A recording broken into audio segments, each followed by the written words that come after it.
Franklin Roosevelt and Winston Churchill know that Joseph Stalin is a brutal tyrant who shares more in common with Hitler than with them. But they also know he's a powerful ally, willing to fight Hitler to the death. Even before formally entering the war, Roosevelt supports Stalin through his Lend-Lease plan, sending thousands of tons of war materials, tanks, and planes to the Soviet Union. Despite occasional differences on policy, sometimes quite big areas of policy, Churchill and Roosevelt were always able to mend the fence.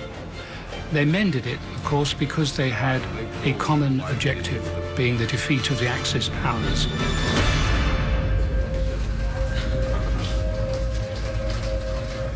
If the Allies are going to win this war, Churchill and Roosevelt know that the enemy of their enemy needs to be their friend.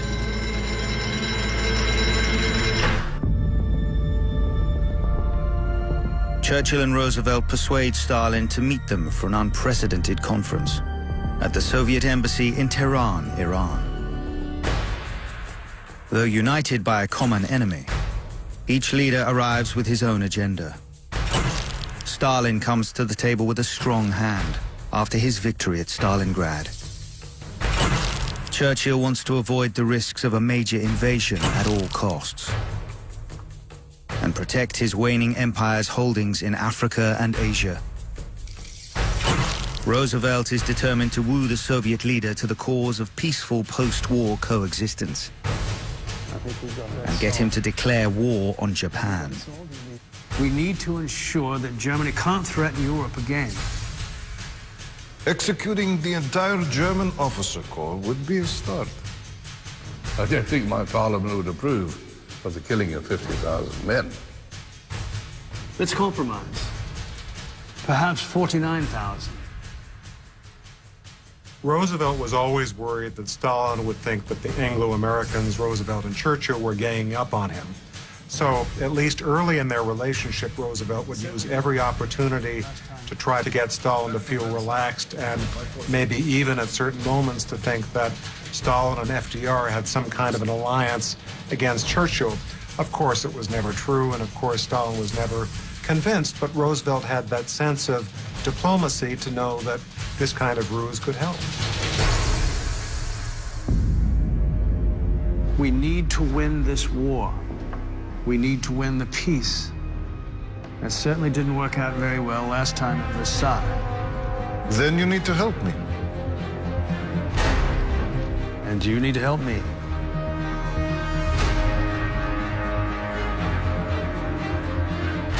Now let's talk about Japan. I will help you with Japan if you help me with Hitler. If there is no invasion, then I cannot help you with Japan. The Cold War probably began when Roosevelt and Churchill decided not to have an invasion of Europe in 1943, because that suggested to Stalin, who was prone to paranoia, that what the British and the Americans are doing is letting us Soviets just bleeding us dry and letting us do the bulk of the fighting. We will land in France. It's not a question of if, but when. Just let us finish off Italy first. If the cross-channel invasion is not launched by May, I cannot guarantee that the Red Army will remain in opposition to Hitler. Stalin's threat is clear. Either the Allies commit to an invasion or risk a Soviet peace with Germany. In the end, Stalin gets his guaranteed invasion of Western Europe. Roosevelt gets a promise from Stalin to open a second front against Japan after the defeat of Germany. And Churchill gets more nightmares about a failed amphibious invasion. The Big Three officially agree to a date for the invasion of France, June 1944. Its codename, Operation Overlord.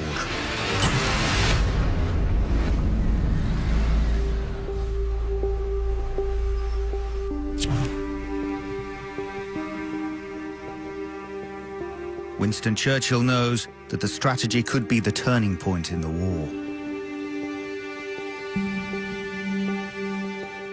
but still he has grave concerns. Churchill's ordered an ambitious operation like this before. 4 ships sunk. Another burning. The invasion of Gallipoli in the First World War. A disastrous amphibious assault that left tens of thousands of Allied troops dead. Gallipoli cast a long shadow. It haunted Churchill, but that capacity to take risk, to think big, to think on a global scale, became one of his great strengths. Churchill's island home of England fast becomes the largest military base in history. With 6 months to prepare, the build-up for an invasion of Hitler's fortress Europe is furious. Over 1 million American soldiers crossed the Atlantic, along with 9 million tons of supplies, to join forces with soldiers from 11 more countries. The international force is led by Supreme Allied Commander Dwight Eisenhower. It will be the biggest invasion in the history of modern warfare. My biggest worry is that Hitler now knows we're coming. To succeed, it needs one thing above all else: secrecy. Churchill oversees the creation of a clandestine plan that will put the Allies one step ahead of Adolf Hitler. So what we need is a bodyguard of lies to deceive him. It's called Operation Bodyguard, a collection of fake radio signals and ingenious tricks designed to conceal from Adolf Hitler the Allies' greatest secret: the location of the Allies' planned landing in France. A key role in the mission will be played by a man whose military career seemed to be over. General George S. Patton. After being pulled from active duty, it looks like Patton will be a mere spectator to the largest invasion in history.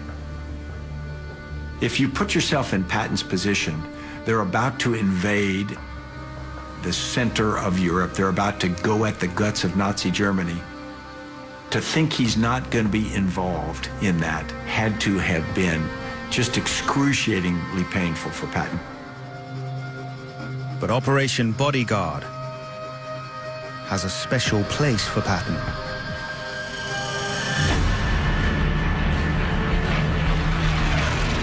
In the spring of 1944, Allied leaders covertly send Patton to England, along with 250,000 men, and what appears to be thousands of tanks and fighter planes. But Patton's not going to lead an invasion, and his army isn't what it seems.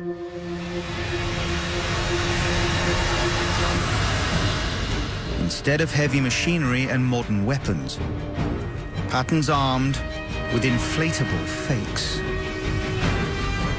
Roosevelt and Churchill used Patton as a deception.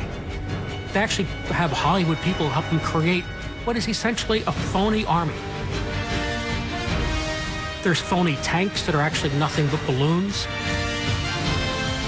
There's barracks. It appears that there are hundreds of thousands of Allied troops assembled across the Channel from France.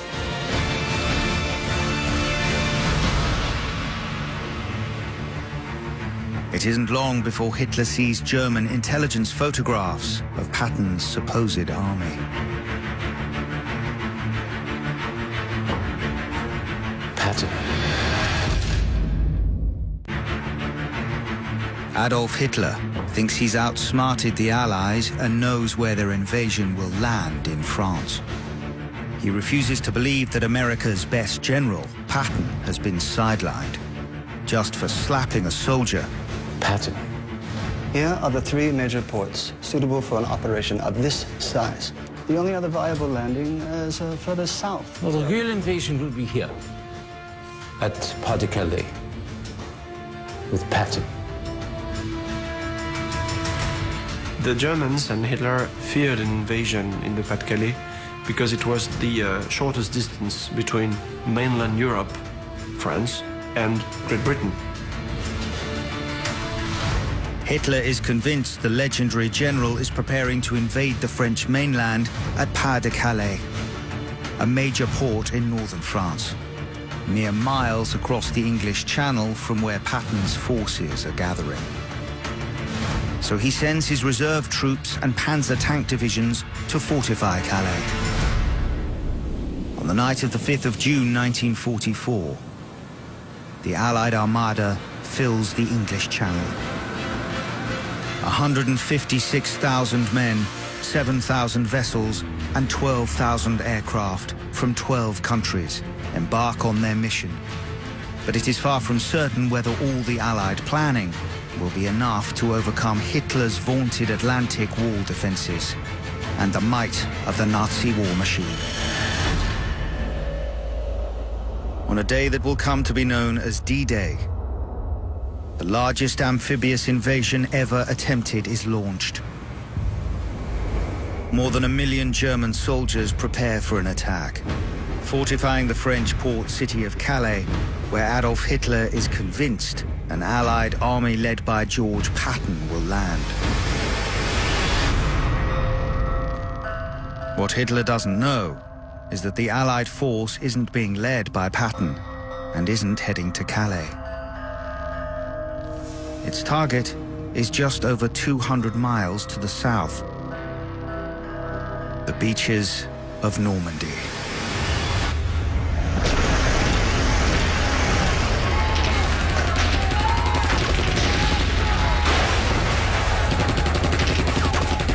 When the Allied landings begin at dawn, Adolf Hitler is asleep. Hitler kept very irregular hours. He would watch old movies until 3 in the morning, go to bed and not get up until about 11 o'clock. The D-Day happened at dawn, right in the middle of his beauty sleep. While Hitler's generals wait for their Führer to wake up, desperate for his permission to move their reserve tanks and men to Normandy, the Allied assault continues.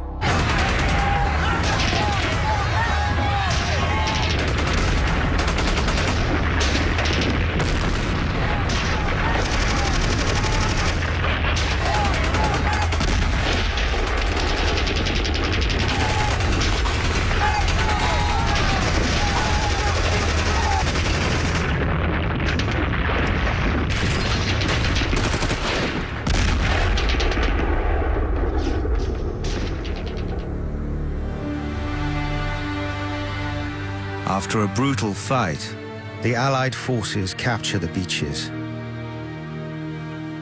The landing on June 6th of 1944 was, without a doubt, the biggest military operation that's ever been pulled off in all of human history. It had to succeed. If it failed, in the time it would have taken to prepare for a new landing on the coast of France, the Red Army would have taken over all of Germany and possibly Belgium before the Allies could have pulled together a landing. So the idea was not only to beat Hitler, but also to outrun the Red Army that was advancing toward the heart of the European continent.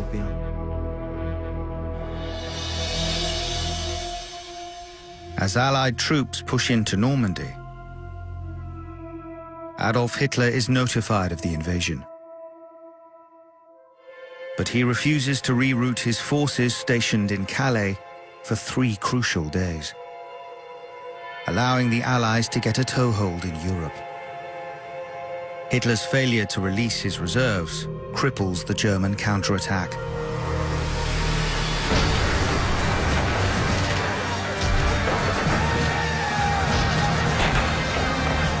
Allied armies begin moving into France, town by town.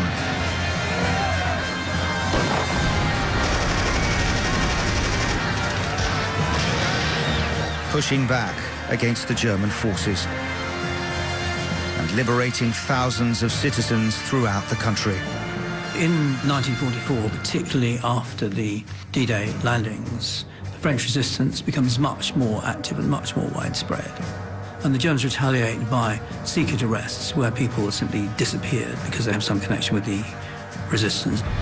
Troops from the United States, Great Britain, Canada, France, Poland, Greece, Belgium, Czechoslovakia, the Netherlands, Australia, New Zealand, and Norway make the Normandy landings an incredible success.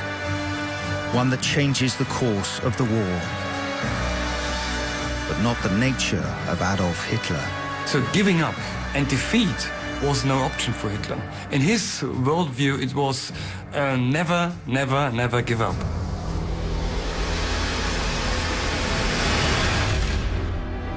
On the other side of the world, after the devastating defeat at Midway, Japanese Prime Minister Hideki Tojo has been trying to regroup. But the Allied island-hopping strategy and superiority in the air and at sea has turned the tide. Just days after the Allied invasion at Normandy, they attack the island of Saipan in the Pacific. The situation grows desperate. The troops we left are near starvation. Then let them eat grass if they have to. An army can survive on grass. Then let them die. With honor! Tojo gave a notorious military code, Senjin-kun, to Japanese army, which said, "Do not live as a captive to be subjected to humiliating treatment." One of the phrases in Senjin-kun is that being captured and becoming prisoner of war is most dishonorable thing for the Japanese soldier. So instead, Japanese soldiers should fight to the very end. And that was the reason why many Japanese soldiers fought to death instead of surrendering. When Japan suffers a terrible defeat on Saipan, criticism of his leadership escalates, and Tojo is forced to resign in disgrace. While Tojo may be gone, the war in Japan is far from over.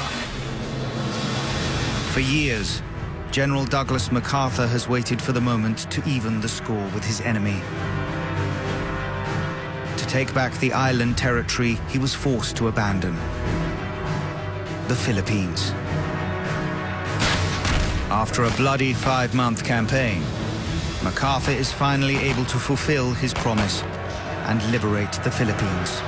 The jungle fighting in the Second World War was probably as nasty as any fighting ever gets. Japanese, of course, are fighting to the death.